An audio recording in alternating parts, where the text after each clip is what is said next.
The Wipeout of Cortez trumps anything I've experienced tenfold.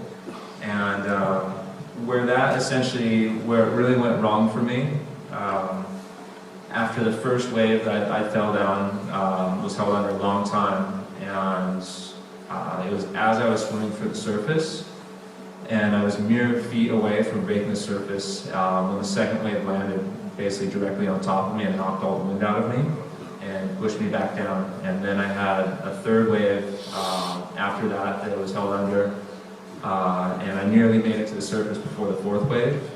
So, before I blacked out. So just the actual intensity of the wipeout, and then having, all of the oxygen, basically in my lungs removed from me, in the first 30 seconds of the wipeout is what really made it, from being, a bad hold down to, the one that nearly took my life.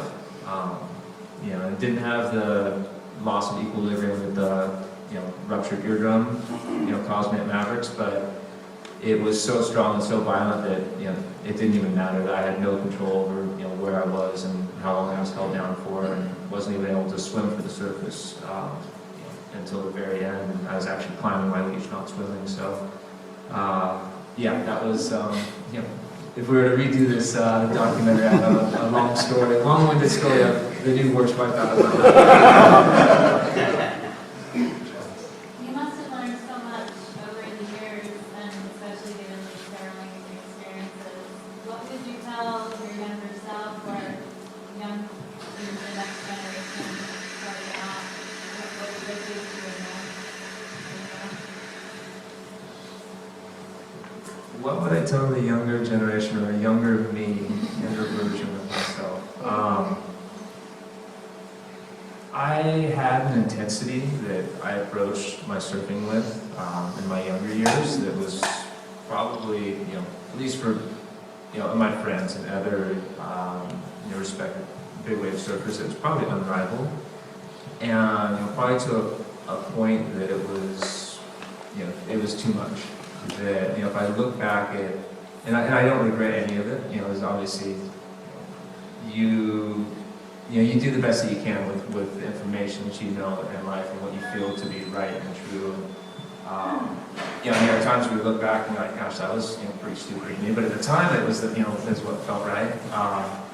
I would have probably slowed down and really enjoyed, as I spoke of earlier, the whole process and the journey of everything before, where I was very, in a way, goal-oriented, where, I would set this, idea of what I want to accomplish, and I would, deconstruct the steps of how I wanted to get there, what I needed to do, and that was my path. And there was, anything that was, off to the side that, wasn't a part of that, I would, wouldn't give it much attention.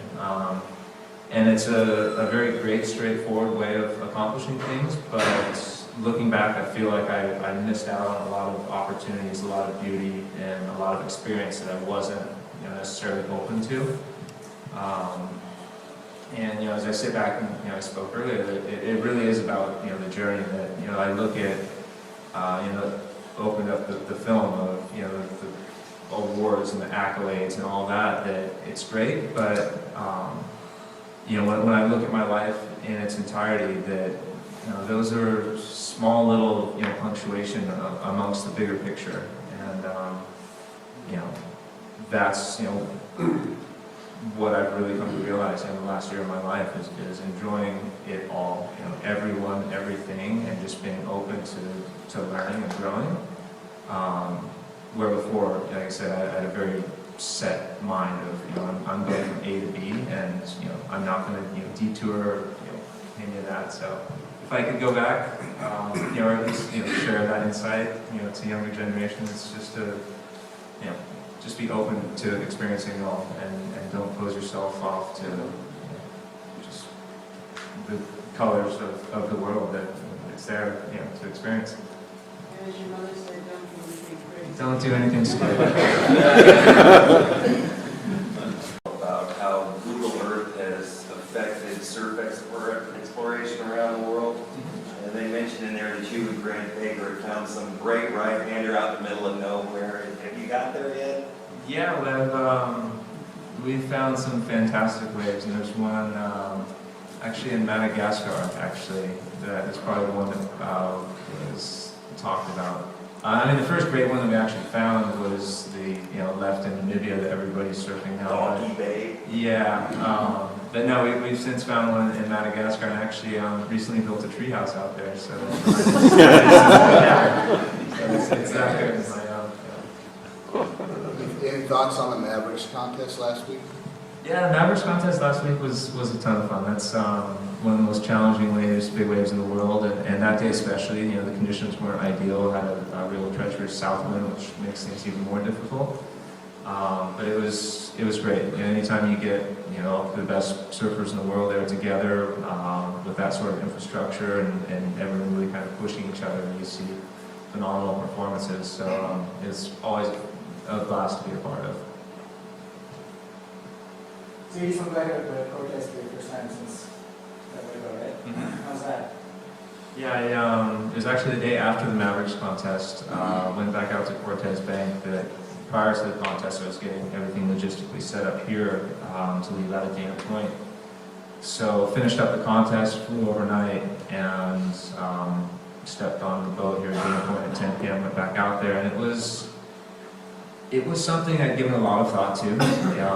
And I've come a long way, from initially saying, all right, I'm never riding big waves again, to okay, now I'm starting to ride big waves, but I still don't ever want to go back to Cortez Bank again. So actually, going, well, that would be pretty, exciting and a real mental challenge, which is kind of what I was seeking.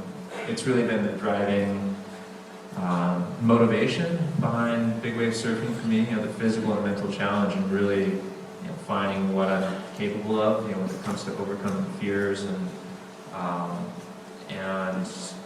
just bettering myself as a surfer and understanding how the ocean moves, and being able to actually catch and ride these waves. So that's ultimately what led me to the decision if I want to go back out there. That this is what's always been my internal drive, the mental challenge, and there wasn't going to be any place to present a greater opportunity for me to really explore that, and going back out there at Cortez, and more than that, I felt like kind of, I don't want to say cliche, but just there was something that I left out there that day that just even if I didn't surf, just going back out there to kind of make peace with it. There are times where I thought gosh, the ocean literally tried to kill me that day. It wasn't letting me get to the surface, and almost in a way that just having this love and respect and so much joy and beauty that I experienced from it, almost in a way betrayed. For lack of a better word, it was all right, I need to go back out there and make peace with it. And the way the day unfolded, it was literally that. It was almost a gift, welcoming me back out there. And it wasn't big by any means, but it was, just one of the most beautiful, memorable sessions of my life. The fact that it was just so much fun, so inviting, and I ended up out there by myself. Twiggy was supposed to come with me, but he won the contest at Mavericks and had to stay to do his media obligations and party obligations. So yeah, it was, through and through, it was just the conditions, the crew that was out there, the Coast Guard, out of nowhere just showed up, and we'd notify them that we were going out there, and they ended up flying by. I got to speak to them on the radio. It was all so surreal. So it was, like I said, the most memorable session of my life, probably.